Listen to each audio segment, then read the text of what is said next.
Let's start our video with a very interesting story from Takoti. Manager targeted me because of my family priorities. It cost her her job, and many of high-ranking employees quit their job, leading to shutting down of the store. I have worked at a certain home improvement store for close to a decade now, about 8 years roughly. The first 7 was in NC before I moved up further north to be with my best friend and her husband, who I learned was pregnant with my first godchild. As such, I transferred up to a store in the area and put my nose to the grindstone. I worked garden before and did that for some months before I started to be moved from department to department, as this store was low on staff. However, this was not full-time. My old HR had dropped the ball, and this store believed I wanted part-time. Having already moved, I grabbed a part-time overnight job at a gym to make ends meet and continued to work, all the while asking repeatedly for full-time at the main job and never getting a definitive word back or change. Several months into this, my goddaughter was born. As I lived with my friends during this time and during the time of COVID, I spent quite a lot of time helping to raise her, and we became close. I would take time off that I was allotted to help look after her, and there was little problem. Half a year into this change, and I had made a good name for myself. I did not have a good deal of friends per se, but I was respected for my work ethic and willingness to help out anyone in any department that asked me. Enter a new assistant manager. The ASM was abrasive to staff and used to getting her way. The first I heard of her was when she outright fired a girl working the front desk because of a Playboy tag on a jacket. Myself and several other employees organized a walkout in protest of this and succeeded in getting the store manager to reverse the decision made by the ASM. This was not our first walkout, having done this in the past when another ASM, the current's predecessor, made sexist comments about a cashier. Soon after this, I was given full-time by the ops manager working in receiving for a cantankerous supervisor. We often did not get along, especially as my godchild got older, and I took on babysitting duties while her parents worked and slept. It was not something I minded, as I adored the child. I often talked about her with my co-workers and loved to show pictures and stories. However, this was not something shared by my higher-ups. My supervisor was upset that I could not work overtime to help him, as we were the only 2 in receiving for the store, because of either my second job or babysitting. And soon after the second walkout, I was made aware of a rumor circulating around the store that the child was in fact my own daughter, that I had fathered outside of my friend's husband's knowledge. The source of the rumor was unknown, but my ASM had made disparaging remarks to me in the past about men taking care of children, so I had my theories. My holiday plans, asked off in advance as soon as our electronic system allowed, were cancelled without explanation, both Thanksgiving and Christmas. I had never missed a major holiday since I moved north, and I had asked the same days off the year prior and had gotten them off before the ASM arrived. Strike one. And soon after this, my supervisor, whom I work closely with every day, had a positive COVID test, forcing me, per company rules, to self-isolate until I could get a positive or negative test myself. During this week, as it took a full week to find a place with enough room to give tests thanks to Omicron, I was harassed repeatedly by text and phone call by both management and my supervisor to track down an at-home test and get back to work ASAP. All the while, I had to inform everyone I was in contact with, including my friends, family and roommates, that I had been exposed, risking their own holiday trips and plans. Strike two. Thankfully, my test was negative. A week after this, the Northeast gets slammed by a snow and ice storm. I drive a 4-wheeled vehicle and so made it in, but near the end of my shift, I was made aware that my friend's husband had been injured and stranded in a car accident on the ice, and so left to get them home, and their car to a service station. To add to it all, they have lost power in their home, with an infant, leaving me with the only person they could turn to with a vehicle and power. I will admit, I had few sick hours left, but informed work that I would be out on a family emergency. For that week, I called out each day with ongoing family emergency, with snow and ice still coating the streets and power still down throughout our city. And every day, I was hounded by calls from management demanding I return to work regardless. This would have not only risked my own safety, but would have stranded my family at my apartment with no way to get supplies or get home once the power returned. Strike 3. I was done. Early in the morning that following Sunday, I walked into work and placed my resignation letter on HR's desk. That is important latter. I had tendered it to be immediate, as I live in an at-will state. Was it petty? Yes, I will freely admit that. I had given 8 years of my life to this company and asked very little in return. As I was leaving, I crossed paths with my supervisor, who asked angrily if I was finally coming back to work. I informed him of my decision to leave, ignoring his provocations, and left to go home and sleep. Several hours later, I received the gift that would ignite my semi-accidental revenge. A single text from my ASM, "We will see how long you can take care of your love child without us." Well, seems I found my probable source. My friends had been made aware of this rumour from the start. I did not hide anything from them, and did not want any kind of rumour, however unlikely, to reach them from anyone but me. They are my closest friends and compatriots, and have given me the greatest gift in the form of my godchild, whom they insist I call my niece, as I am family. Love child feels like a slur against her, and I am not cool with that, and neither are they. However, they informed me of the monumental screw-up my, now former, ASM had made. It was time for corporate HR to be made aware, and so I began to compile my evidence. The texts from my supervisor, the call records and messages left, and this holy grail of a text message. If I was going to leave, I was at the very least going to give some blowback on the team that had been so willing to target me. What happened after is secondhand from friends I had still at the store, and so I cannot entirely verify all of it. But the ASM played herself. The following day, a meeting of management and supervisors was convened, where the ASM made it known that I had been fired, not self-terminated, for job abandonment and immorality. And unless I am grossly misinformed about the nature of American retail work, immorality is not a fireable event. To my supervisor's credit, he defended me to the ASM and was fired on the spot. The store's HR rep, having earlier gotten my printed termination letter on his desk, made it known that I had indeed not been fired, but left on my own. And the ASM attempted to fire him as well, in front of the staff. And from there, it spiraled. According to my source, entire departments began to walk out or outright quit, having had their own problems with the ASM.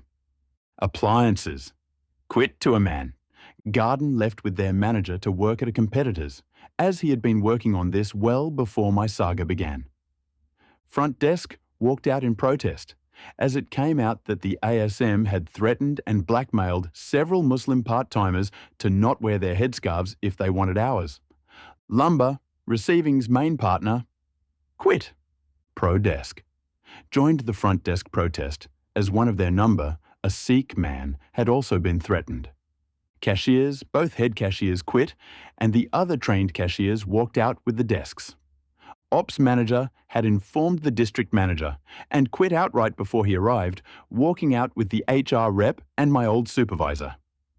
My source's last report of the ASM was seeing her sprinting to her car, after having heard that the district staff was inbound and the store manager was forced to shut the store down for the next 2 days, last I've heard.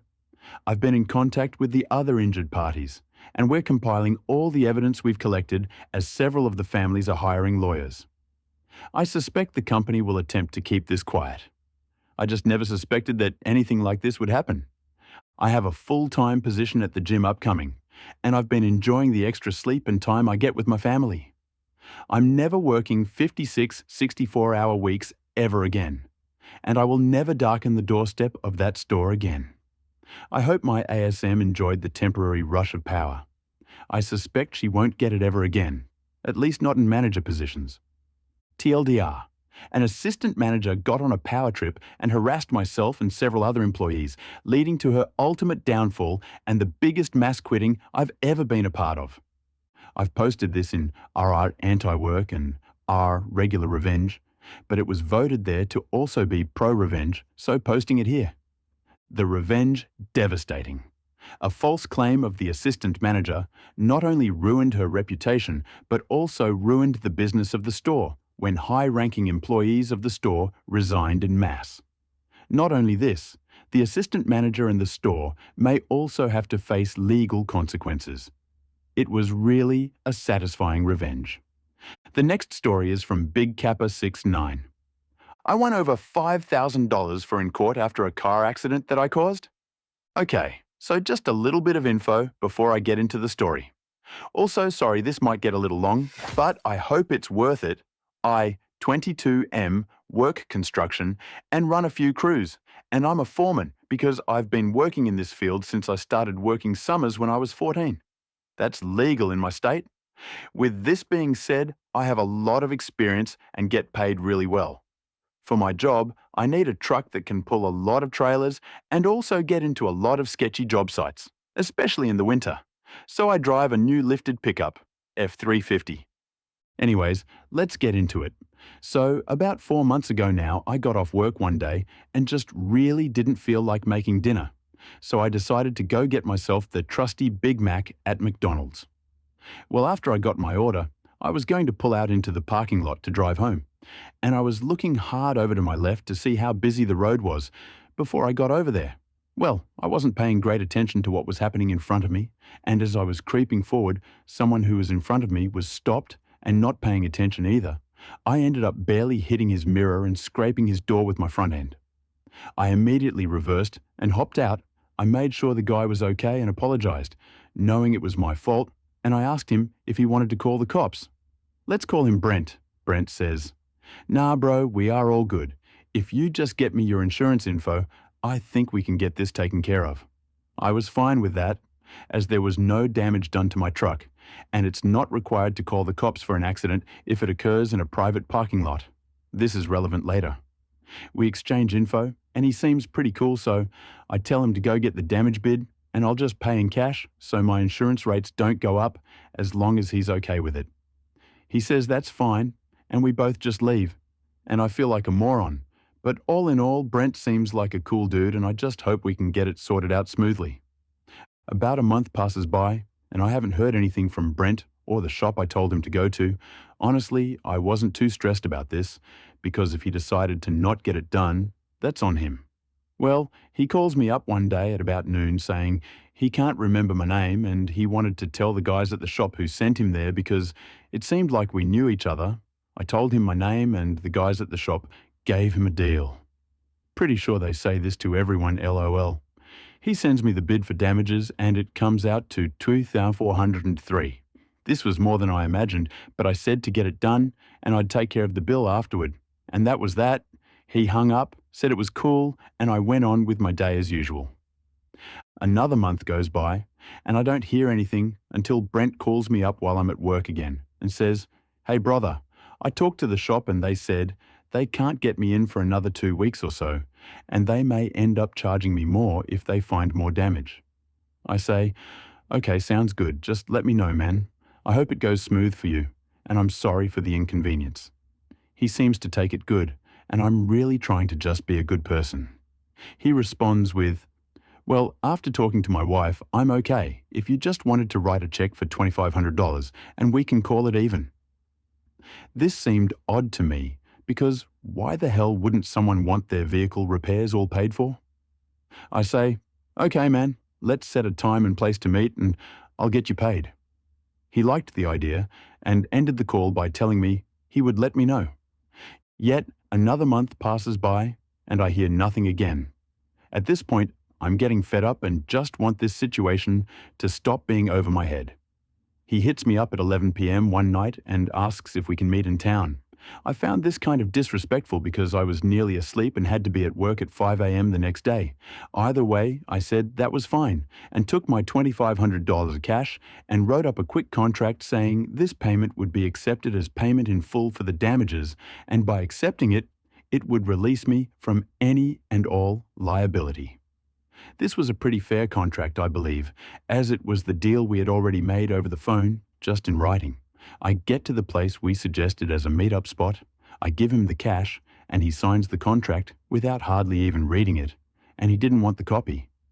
This was a red flag to me, but I just assumed he really didn't care about it all that much, so I just send him the photo of the contract and go back home for some beauty sleep.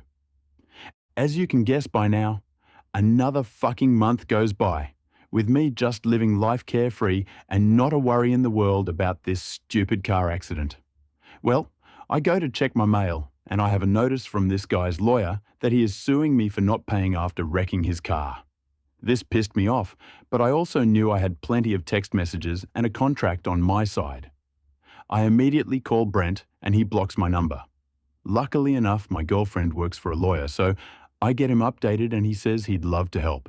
He lets me know I saved my ass by writing that contract, as any contract worth over $500 is to be held up in any level court in my state.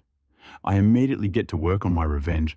I remember on the side of this guy's car he had a business logo, and I took pictures of the damage, so I hop online and get to the BBB to look up who owns this company, thinking that surely he couldn't own the business, because he is such an idiot. I was wrong. This guy owns the company, and I can see that he has about 12 one-star reviews, all in dispute because of his shady business practices, telling people it will cost one thing and then charging them 4 times what he said it would. Sound familiar? Remember when he said, the shop may charge more than the original $2,403? That's right, he was suing me for $10,000.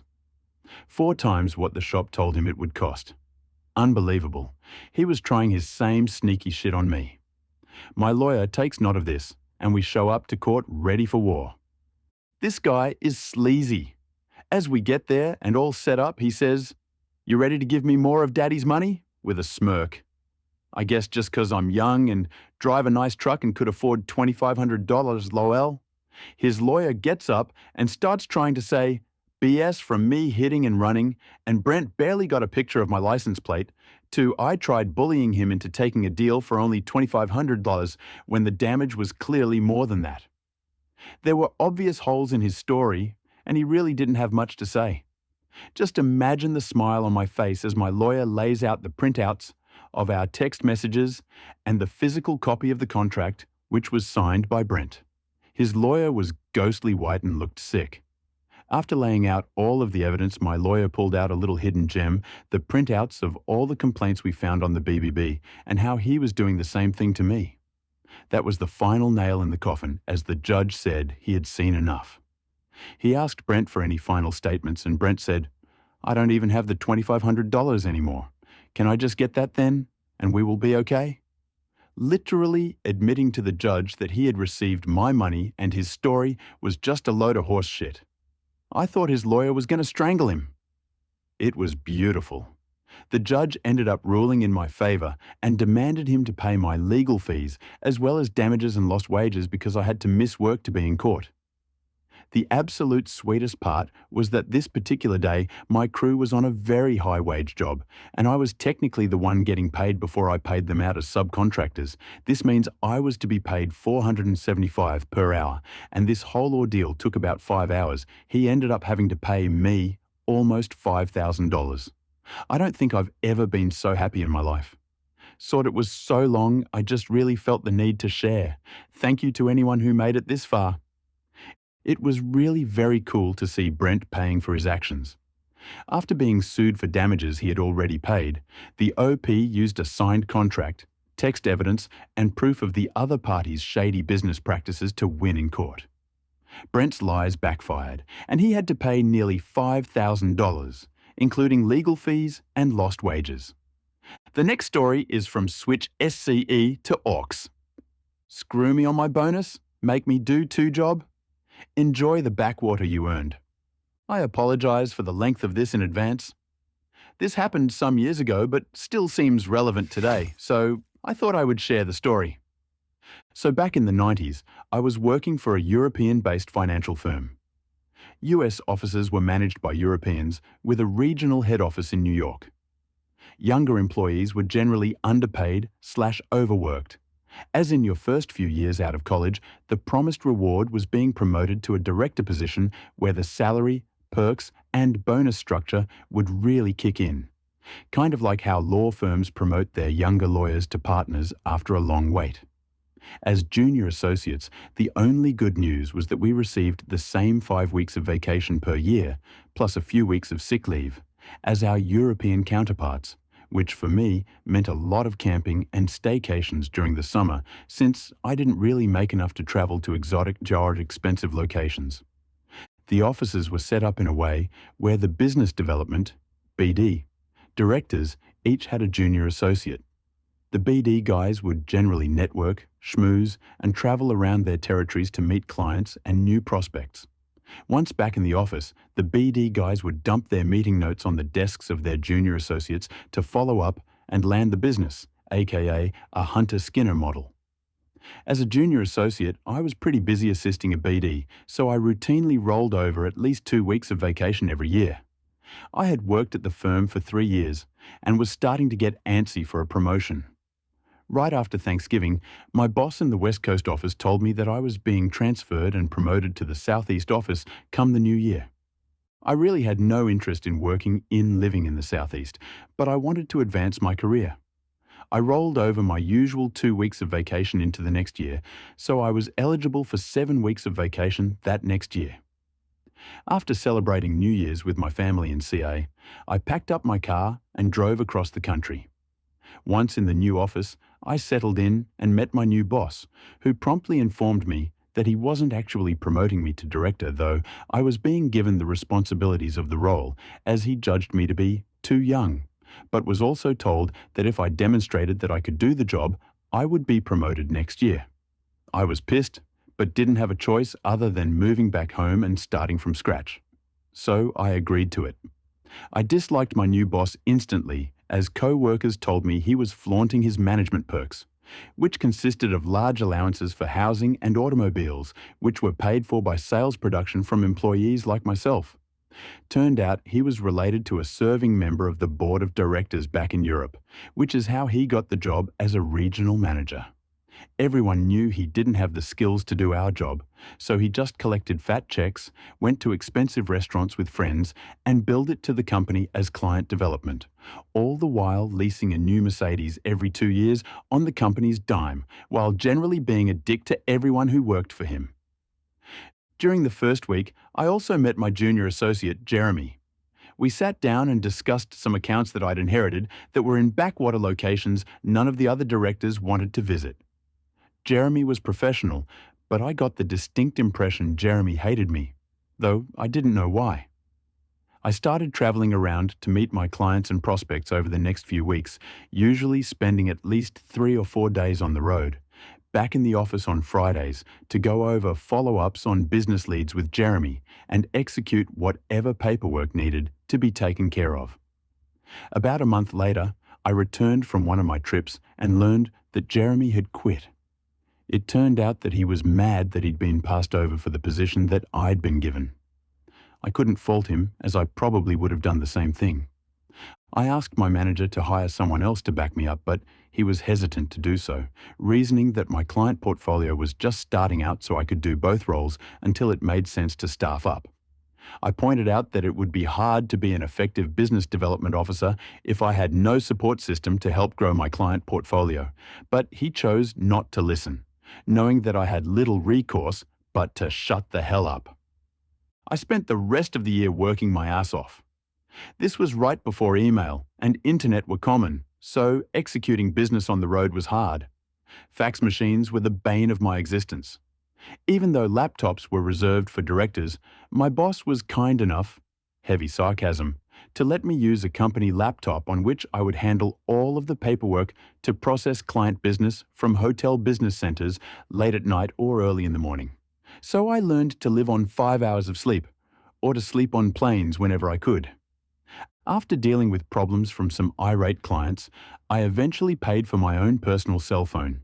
Not everyone had them in the mid-90s, and our directors had just started getting company-paid phones that year, as I had to handle customers from the road. I just gave my personal cell number for clients to call so I could handle problems from the road. I landed a few big clients by a combination of luck and hard work, and got some solid referrals, which led to more referrals, so within a few months, I was gaining some serious momentum. Since I didn't have an associate to help me, that meant I spent the weekends and late nights back at the office handling paperwork, then back on the road during the week. I was so busy working both sides of the job that by December of that year, I hadn't taken my mandatory 2 weeks of vacation.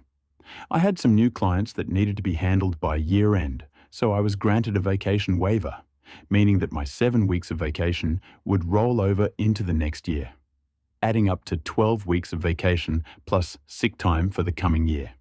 It was a big hassle for HR to process the waiver, but since I had produced a lot of new business, my manager was all too happy to order it done. I wasn't upset about working through year-end, though I flew back and forth to CA for Christmas on a 24-hour turnaround. I rationalized it, hoping that I would get paid the first big bonus of my career in a few months. At that time, European firms paid their bonuses in mid-April, while employees of US-based firms got their bonuses by end of January. If you were planning on switching jobs early in the new year, working at a European firm meant that sometimes you left money on the table, aka golden handcuffs, so the timing of switching firms was important. I continued to work at my frenetic pace through April, taking no vacation as I was bringing in more and more clients and digging myself out of paperwork when I wasn't on the road. In the new year, we had some meetings about scorecards and sales goals, and I let my office in some of the categories and was number one for overall production. Finally, in mid-April, my boss called me in and announced it was time to discuss my bonus annual review. I eagerly sat down, licking my chops because I was assuming my bonus would be equal to my base salary at least, if not double. He handed me a piece of paper, and it showed a number that was almost 90% less than I was expecting for my bonus. I literally laughed out loud and told him it was a little late for an April Fool's joke, but he wasn't smiling. He proceeded to tell me how proud he was of me, but that since I wasn't a director, the bonus that I received was the maximum amount he would give me, as there wasn't any more money in the budget. I sat there in shock for a while, then kept asking the same question in different ways. Basically, why did he screw me on my bonus? It was like talking to a brick wall. Despite pointing to the scorecard that showed me as the best producer in the office, all the while having no junior associate.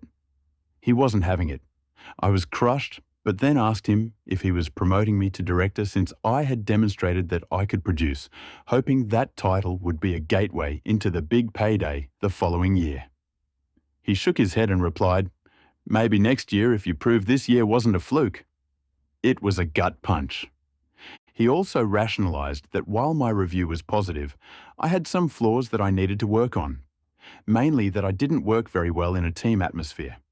I reminded him that I was a team of one, so there wasn't anybody on my team to complain about me. A switch finally flipped in my brain as I realized I'd just gotten majorly screwed and there was no changing the outcome. I told him that I was feeling ill and would be taking some sick days, so I got up and left his office. Co-workers said I looked as white as a ghost as I walked out of his office, so they knew something was wrong. I forwarded my incoming calls to his extension, packed up my important papers in case I decided to never come back, then headed to my apartment in a complete rage. I called my family and told them that I needed to come home for some much-deserved vacation. So after drinking myself senseless for 48 hours and forwarding all my calls to voicemail, I called in to work the following Monday and told my boss I would be taking a vacation week. He was pretty angry about the short notice, as he'd been dealing with my irate clients contacting him about their problems since I couldn't be reached, and he didn't have much of a clue as to how to handle the paperwork necessary to do the work, so other associates were now being called in to help handle my workload. I flew home and made a few calls to people I'd worked with, hoping for some job leads. I managed to grab a lunch with an old associate who had left the firm and he gave me some ideas and contacts, so I spent the rest of my vacation looking for a new job. I knew the timing sucked so out of options, I went back to my job the following week. First day back, I looked at my HR data and realized that I still had 11 weeks of vacation to use that year, plus a few more weeks of sick leave. Around that time, there was a company-wide conference call to celebrate a big company milestone. I think the firm was 125 years old, but didn't care anymore. To celebrate the big anniversary, we were told we would be getting an extra week of vacation that year, meaning once again, I had 3 months of vacation in my account. As a high performer, I was also selected to spend a few weeks in New York during the summer and fall for some management training, so that meant additional time out of the office. The next month was a blur of looking at different vacations options for me to take that year. I had accrued a lot of hotel rental car points and frequent flyer miles during the past year of traveling around, so I spent my days in the office doing as little client work as I could get away with while spending the rest of my time on the phone with the frequent flyer hotel points customer service reps trying to squeeze as much vacation out of my miles and points as I could. By the end of May, I submitted my vacation requests, which detailed how I was going to take 3 months of vacation in the 7 remaining months of the year. I submitted the forms to HR, and within a day, my boss called me in to discuss my schedule as he realized I was basically going to be gone for almost 2 weeks out of every month for the rest of the year. I was wrapping my vacations around federal and bank holidays whenever I could manage it. He told me that he was rejecting my vacation schedule since there wasn't anybody to cover my clients in my absence. I asked him to call in the HR rep into his office to have his stance officially on record. He objected, but I said I wouldn't discuss such matters without an HR rep present. HR was called in, and my boss told HR he was rejecting my vacation schedule, but HR responded that I was legally entitled to take the vacation days, so he couldn't reject the request. I also told him that, henceforth, I wouldn't be handling any of my customers from my personal cell phone if I was out of the office, so I would be forwarding my work phone to his when I was on vacation or doing business development trips. Also told him I was going to Europe on 2 different trips and would be unable to be contacted since I didn't have a company-issued cell phone. He was pissed, but knew that unless he promoted me to director and issue me a cell phone, he couldn't do anything about my new stance. After that, I only did business development in areas where I liked to travel and, more importantly, vacation. Until that point, I had always said yes to any meetings in backwater locations if it represented a chance to land a new client. Having learned my lesson the hard way, I didn't want any new clients to begin with, and certainly none living in areas I didn't like to visit. Trips to Florida became common. If I was traveling, I would typically spend Monday to Wednesday making very infrequent sales calls. Most of my schedule was falsified with fake prospects so I could spend afternoons playing golf or hanging out at hotel pools trolling for women my age. Then would take off Thursday and Friday with vacation sick days so I could hang out and have fun, using hotel points to extend my stays for free. Since I was still underpaid, I ate cheaply and learned to squeeze as much out of my trips for the least amount of money I could manage while still having fun.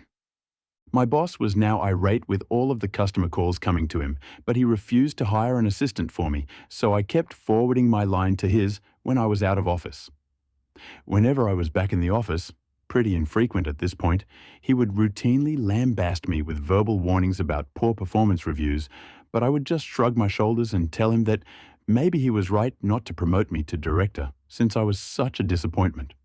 He was also pissed because he'd been commended for having such a high-producing office the year before, mostly courtesy of my efforts, and now he was getting a lot of heat from New York that his new client numbers were down.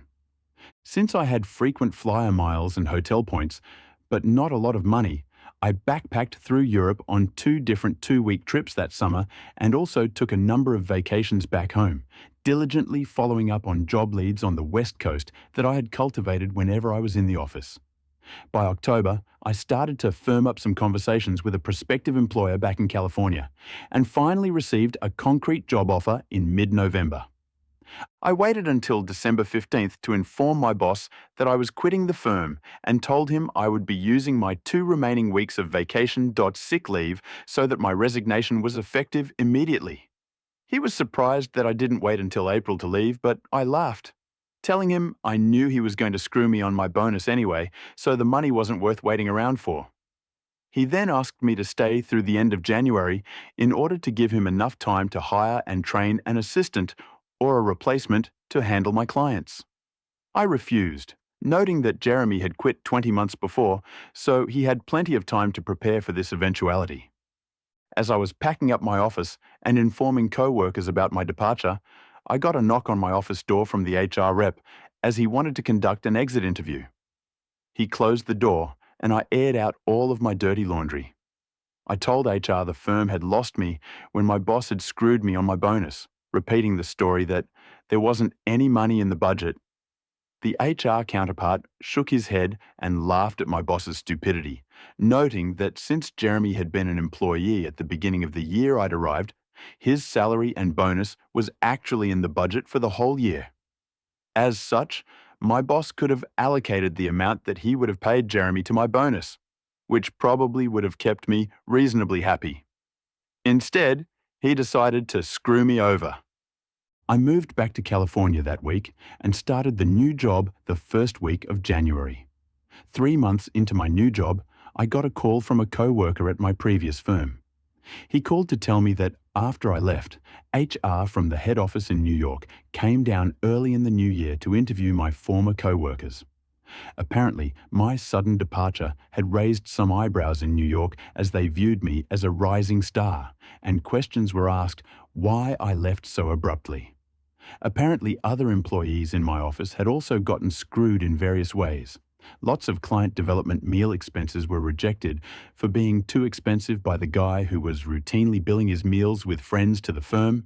So, after listening to all of the complaints, New York management decided to make some change years before he was due to be rotated back to Europe. Since he was related to a guy on the board, they couldn't fire him, so they reassigned my old boss to some backwater farm town. I couldn't pronounce the town, but was told it was the kind of place that doesn't provide perks like allowances for housing, accounts for expensive steak restaurants, or a new Mercedes. I started my own company 5 years back, and it's worked out pretty well. Even though I got screwed 25 years ago, I always think about that experience fondly, as I probably would have worked for a company like that for my entire life had I not been shown how companies and bosses will generally screw you over if given half a chance. It was eye-opening and put me on a path to eventually start my own firm. So for that, I'm forever grateful. I always think about that situation around New Year's to remind myself of how far I've come and for how not to treat my employees. Hopefully, some of you can benefit from my experience without all of the drama I went through. Happy New Year. TLDR. So busy at a new job that I didn't even have time to take a vacation. Boss screwed me on my bonus after I was the top producer, so I dumped my customers back into his lap and spent the rest of the year on fake sales calls or on vacation. Quit and eventually started my own company. The revenge was really strategic and destructive constructive. When the incompetent boss denied a bonus to OP exploited his vacation time and throwing workload on the boss, which exposed boss's incompetence, and he was transferred to an undesirable location, while OP erected a successful business soon after. The next story is from Evil Tess Marker. The results of my yard work. I posted this in another subreddit, but it was suggested I also try it here. So here it is. First, let me say that I am not 100% certain this is pro-revenge, because I don't necessarily think of myself in that league. I live in a consolidated county. That means that the city and county governments merged some years back, ostensibly to reduce administrative and infrastructure costs. This is important because services like fire, police, utilities, and trash pickup are now managed by former county officials and not the city officials. Many of these services are also much more inefficient, and some services have been outsourced to private companies. My municipality outsourced trash and yard waste pickup a few years ago, and the two companies who now do those collections are woefully inadequate, and their services cost more than when the city or county did it. They both have similar sets of rules what can be put out for collection, take fewer types of waste away, and no longer come 2 days a week as the city once did, but now only come 1 day a week. We're all paying more money for less service. Now that the background is done, here's the story. I did some yard work over the course of a couple of weekends last summer, cutting some limbs, trimming some shrubbery, and cutting down a dead tree in my backyard.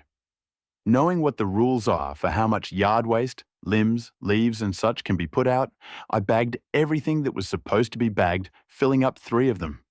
Things like leaves and small clippings, weeds and such. The paper bags for yard waste from the big box home improvement stores are what they require, so I use those.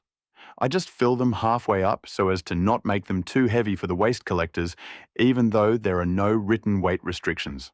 However, if a bag is too full, they will knock it over to spill out the contents so they then don't have to pick it up.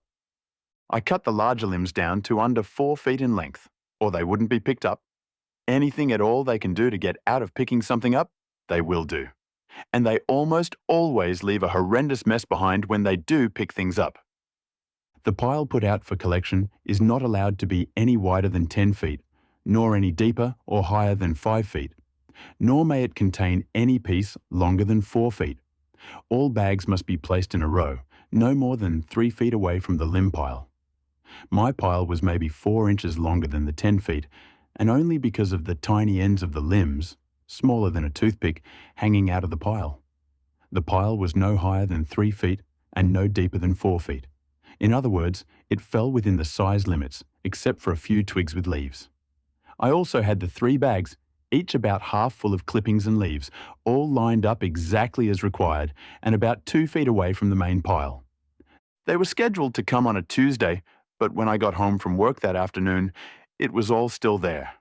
There was a pre-printed notice on my door that my pickup exceeded the prescribed size limits, and the note said that I would be required to either pay a $250 oversized load fee or reduce the size of the pile by half to make it fit into the limit. This is where the revenge comes in. I had the next 2 days off, so the next morning, bright and early, I got out the hedge trimmers. I trimmed the ends of the pile back to exactly 9 feet in length. After carefully laying those trimmed bits on top of the pile, I went to the backyard, where the limbs I had not trimmed up the week before were stacked for the following week's pile, and found 4 long, fairly straight limbs. I removed all the smaller limbs and leaves from these limbs, ending up with 4 moderately straight poles, each about 7 feet long. I marked 1-foot intervals on each pole in fluorescent orange paint and stuck them in the ground, out at the curb in the front yard, at the corners of a rectangle exactly 5 feet wide and 10 feet long. Got out the surveyor's tape, bright pink plastic tape used to mark property corners, and tied it onto and around the stakes at the height of 5 feet. This established a visual outline of the volume I was required to stay within. I made absolutely sure that everything in the pile was completely inside the poles and below 5 feet in height. This required adding almost 2/3 of the remaining pile in the backyard to the stack out front. To bring it up to 4 feet 6 inches in width, 4 feet 6 inches in depth, and 9 feet 6 inches in length, and no pieces longer than 46 inches. The pile was almost twice as much material as before. This included some small logs, up to $4 in diameter, also each 46 long. The limit is 5 diameter. All within the limits of 5x5EX10, the waste company mandates. So I carried each of the 3 bags of clippings to the backyard and filled each of them up as much as possible, while still being able to fold over the tops and staple shut each bag. I also included small 8 to 10 sections of the ends of larger limbs for added weight. The bags were now completely filled and weighed more than twice what they had before. I had to use the hand truck to get them out to the curb. They were so heavy. Oh, and all the extra clippings I generated filled up 2 more bags, so the total was now 5 bags. The company limit.